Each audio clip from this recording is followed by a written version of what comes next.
وقال الذين اشركوا لو شاء الله ما عبدنا من دونه من شيء نحن ولا آباؤنا ولا حرمنا من دونه من شيء كذلك فعل الذين من قبلهم فهل على الرسل إلا البلاغ المبين وَلَقَدْ بَعَثْنَا فِي كُلِّ أُمَّةٍ رَسُولًا أَنِ اعْبُدُوا اللَّهَ وَاجْتَنِبُوا الطَّاغُوتَ فَمِنْهُمْ مَنْ هَدَى اللَّهُ وَمِنْهُمْ مَنْ حَقَّتْ عَلَيْهِ الضَّلَالَةُ فَسِيرُوا فِي الْأَرْضِ فَانظُرُوا كَيْفَ كَانَ عَاقِبَةُ الْمُكَذِّبِينَ إِنْ تَحْرِصْ عَلَى هُدَاهُمْ فَإِنَّ اللَّهَ لَا يَهْدِي مَنْ يُضِلُّ وَمَا لَهُم مِّن نَّاصِرِينَ صدق اللہ مولانا العظیم۔ سورہ نحل کے یہ 5ویں رکوع کی ابتدائی آیات ہیں۔ مشرکین مکہ کے رویے کے حوالے سے بات کی جا رہی ہے کہ جنہیں حق کی دعوت دیتے ہوئے نبی کریم صلی اللہ علیہ وسلم کو 10 سال سے زیادہ عرصہ گزر چکا تھا اور وہ اپنے آباء و اجداد کے طریقوں کو چھوڑنے کے لیے تیار نہیں تھے، تو فرمایا جا رہا ہے کہ دیکھیں یہ مشرکین کہتے ہیں کہ وقال الذین اشرکوا، یہ مشرکین کہتے ہیں لو شاء اللہ، کہ اگر اللہ تعالیٰ چاہتا ما عبدنا من دونہ من شیء ونحن ولا آباؤنا، تو نہ تو ہم اور نہ ہمارے آباء و اجداد اللہ کے علاوہ کسی کی عبادت کرتے۔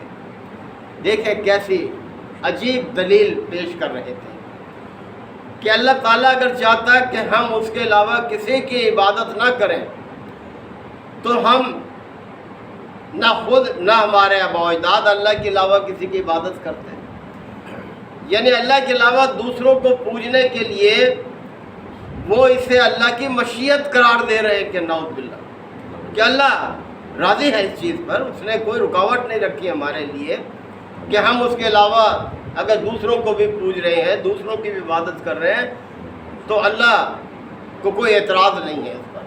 اگر اللہ تعالیٰ چاہتا کہ ہم نہ کریں تو ہم کیسے کر سکتے ہیں؟ وَلَا حَرَّمْنَا مِن دُونِهِ مِن شَيْءٍ، اور اسی طرح ہم اس کے علاوہ کسی چیز کو حرام بھی نہ کرتے، یعنی یہ اپنے لیے خود ہی حلال اور حرام کا فیصلہ کر رہے تھے، کہتے تھے یہ اللہ نے بس اختیار دے رکھا ہے، ہماری مرضی ہے، جب اس نے ساری چیزیں پیدا کی ہیں تو ہمیں اختیار ہے کسی کو حلال قرار دیں کسی کو حرام قرار دیں، یعنی اس طرح سے ناحق باتیں یہ کرتے تھے۔ اللہ تعالیٰ نے فرمایا كَذَلِكَ فَعَلَ الَّذِينَ مِن قَبْلِهِمْ، ان سے پہلے لوگوں نے بھی اسی طرح سے کیا، یعنی مشرکین کا رویہ ہمیشہ سے ایک جیسا ہے۔ ان سے پہلے جو مشرکین تھے وہ بھی اسی طرح کی ناحق باتیں کرتے تھے اللہ کے بارے میں۔ فَهَلْ عَلَى الرُّسُلِ إِلَّا الْبَلَاغُ الْمُبِينُ، اللہ تعالیٰ نے فرمایا کہ کیا ہمارے رسولوں پر صاف صاف پیغام پہنچانے کے علاوہ کوئی اور ذمہ داری بھی؟ رسول کا کام بس اتنا ہے کہ اللہ کے پیغام کو لوگوں تک پہنچا دے۔ اب رسول سے نہیں پوچھا جائے گا کہ لوگوں نے اس پیغام کو قبول کیا یا نہیں کیا، رسول کی ذمہ داری پوری ہو گئی جب اس نے اللہ کے پیغام کو لوگوں تک پہنچا دیا۔ اب لوگوں سے براہ راست اللہ تعالیٰ پوچھے گا، ان کا حساب لے گا کہ انہوں نے کیا رویہ اختیار کیا اس دعوت کے حوالے سے جو رسول نے ان تک پہنچائی تھی۔ وَلَقَدْ بَعَثْنَا فِي كُلِّ أُمَّةٍ رَسُولًا، اللہ تعالیٰ فرما رہے ہیں کہ ہم نے ہر امت میں رسول بھیجا ہے، یعنی ہر دور میں ہر قوم کی طرف ہم نے اپنا پیغام رسولوں کے ذریعے پہنچایا ہے۔ کس پیغام کے ساتھ؟ ان اعبدوا اللہ، کہ بھئی اللہ کی بندگی کرو۔ یہ پیغام اللہ نے ہر پیغمبروں کے ذریعے سے انسانوں تک پہنچایا۔ واجتنبوا الطاغوت، اور طاغوت کی پیروی سے اپنے آپ کو بچاؤ۔